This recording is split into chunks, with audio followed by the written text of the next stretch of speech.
Hi folks, I'm Andy from Mantic Games, and in this video I'm going to show you how to use command dice in Halo Flashpoint. Command dice represent the training and cohesion of a well-led fighting force and those extraordinary moments of cunning and good fortune that can occur in any battle. As I explained in the how to set up and turn structure video, you begin each round before any turns are taken rolling your command dice. Firstly, you'll want to know how many command dice to roll. Well, each player starts with 2 command dice each, so you'll always have 2 at the start of each round. You then add in any extra command dice provided by models in your fire team with the Tactician keyword. You can see here that our Mark 7 Spartan has the keyword Tactician 1, so he will add 1 extra command dice to your command dice pool at the start of the round. If it had said Tactician 2, he would have added 2 extra command dice and so on. In this example, our Mark 7 Spartan is the only one in our fire team with this keyword, and so we have 3 command dice to roll. There are 6 possible outcomes from the command dice, and these are all free actions when you use them, and do not count as one of your model's 2 short actions or 1 long action. The first one is this symbol showing the Spartan helmet.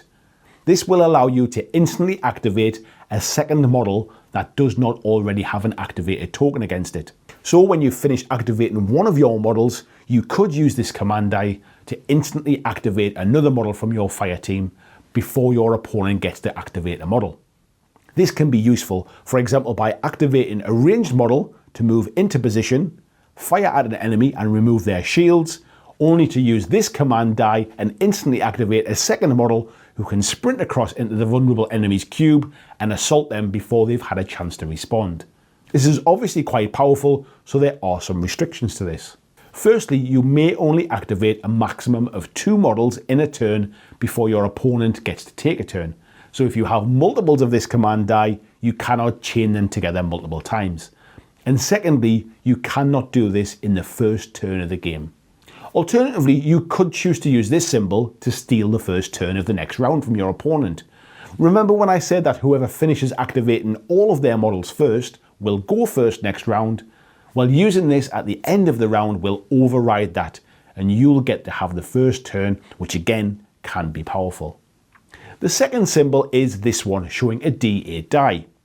You can spend this command die whenever you are making a ranged fight or survive test to add an extra die to your dice pool. You can even do this during an enemy's turn to add a die when trying to survive an attack. Now, unlike the other symbols, if you have multiples of this one, you can spend them all at the same time. So for example, if you roll your 3 command dice and get 3 of this symbol, you could use all 3 to add 3 additional dice to a dice pool. The only restriction to this is you must decide how many you want to add to your dice pool before you roll and see how many successes you have. So you can't roll first and then choose to add them if you need them. The third symbol is this arrow with a 1 inside, which can be spent to give your model that is currently activating a free advance action of 1 cube. You may only spend 1 of these command dice per activation, but you can play it before the model spends any activations, after it has taken 2 short actions or 1 long action, or even between the 2 short actions, so it is very flexible. It can also be used on models that have already taken an advance or sprint action this activation. This can be very useful, for example, to allow you to shoot an enemy 3 cubes away, move your advance of 2 cubes, and then spend this command die to move an additional 1 cube into the cube with the enemy and trigger that free assault action. Very cunning indeed. The fourth symbol shows an explosion, giving you a free shoot action. Now you can spend this regardless of whether your model has already used the shoot action as one of its 2 short actions previously, and just like the advance symbol, can be used at any point during your activation. Now this can be useful, for example, to use your first short action to shoot at an enemy model, maybe taking out their shields. Use this command die to shoot a second time, doing a couple of wounds, and then using your second short action to advance into their cube and trigger a free assault to finish them off. The fifth one is the crossed energy sword symbol, which gives you a free assault action against an enemy in the same cube as you. This can be brutal. As an example, if you begin your activation in the same cube as an enemy, you could spend this command die to get a free assault action, killing your opponent, and then still have your 2 short actions or 1 long action to focus on a second enemy. You can even use this command die as a second assault attack if your first one doesn't go as planned. One restriction of the free advance, shoot or assault results is that you may only use one of these during a model's activation. So you couldn't use a free shoot command die, then a free advance command die, for example. The last symbol is the AI chip symbol, which allows you to activate your fireteam's special order. Now, what your fireteam's special order is will vary depending upon which fireteam you're playing, and as more fireteams are released, they will have different special orders to bring some flavour to them. These special orders do not count towards any other restrictions on the number of actions in your turn, like the advance, shoot and assault ones do, unless the order specifically states so. You can even spend this special order during an opponent's turn where the ability is applicable, and this ability is available to all of the models in your fireteam, again unless the order specifically says otherwise.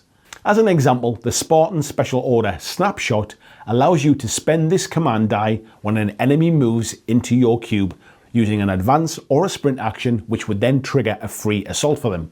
Before the assault is performed, you can declare the use of this special order and make a shoot action against the attacker, signifying you responding to seeing an enemy rushing to attack you and you taking out your gun and shooting them on the way in. There are some restrictions to this, but you'll see them in the description. So that's what command dice can do, but let me explain a few last things about them. As I explained, everyone starts with 2 command dice and adds any additional ones for the Tactician keyword, in our example 1 extra.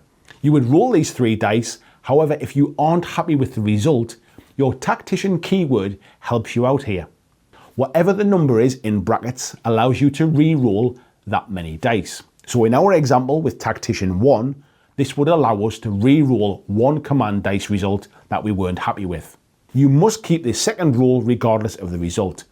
Now at the end of the round, if you've not used all of your command dice, as maybe the opportunity just didn't arise or you forgot, you may carry over some of those unused results if you wish to.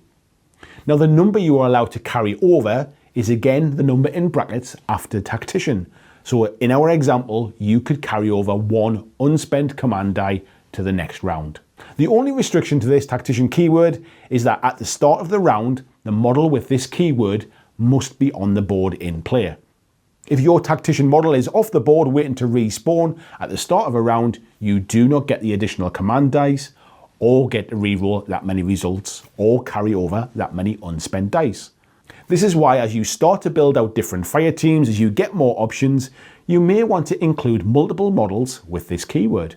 So that's it for command dice. I'm sure you can start to see how they can help bring some tactics, some strategy, plus some cinematic and thematic moments to your games of Halo Flashpoint. These videos should cover the vast majority of the rules you'll need to know, however the rulebook will give you some more clarity on what I've explained. If you do have any questions, feel free to drop them down in the comments and we'll collate them and follow up on any that seem to be less clear. Thanks so much for watching and go enjoy your games, and I'll see you soon on the battlefield.